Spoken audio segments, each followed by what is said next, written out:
Eccoci con mister Giancarlo Maggio, 3 punti possiamo dire sofferti perché abbiamo avuto l'avversario in 10 alla mezz'ora del primo tempo, ma questo forse ci ha un po' messo in difficoltà psicologica perché non siamo riusciti a trovare subito l'affondo. Poi si è sbloccato nel secondo tempo, il mister avversario si è lamentato, la palla era fuori. Lei l'ha vista? Partiamo da qua. Ma a me è sembrata, sai, quelle palle dubbie, dentro, fuori, comunque un giocatore non si deve mai fermare, quindi è stato bravo Buriol a crederci e ad andare via, quindi non è lì che si è decisa la partita assolutamente. Quindi io l'analizzo nel complesso,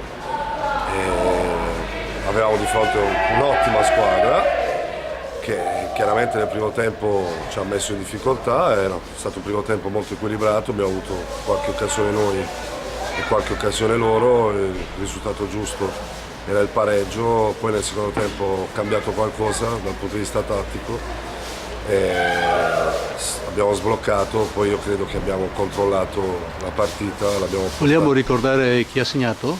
Ha segnato Mazzarella, ha segnato Mussini, 99, quindi questo ci fa piacere perché non è la prima volta che i ragazzi vanno anche in gol, quindi vuol dire che insomma, si può ancora crescere, c'è tanto ancora chiaramente da migliorare, anche oggi ci sono degli aspetti che valuteremo, però il gruppo inizia a essere compatto, inizia a crederci e continueremo umilmente a lavorare perché ogni partita è molto difficile, trovi squadre organizzate.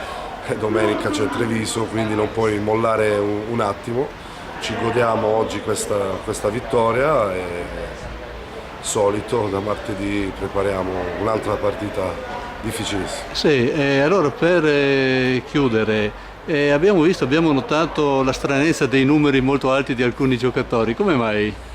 Quest'anno la federazione ha permesso di uniformare un po' i campionati da questo punto di vista come fanno i professionisti, quindi ogni giocatore può scegliersi il suo numero per tutto l'anno e chiaramente anche un po' per gioco, per goliardia i ragazzi hanno scelto alcuni numeri diversi, ma ci sta perché alla fine la componente anche goliardica è importante, bisogna lavorare duro, però bisogna anche essere, quando si può fare un sorriso si deve fare. Allora lo chiudiamo appunto con sorriso, grazie Grazie, mister. grazie.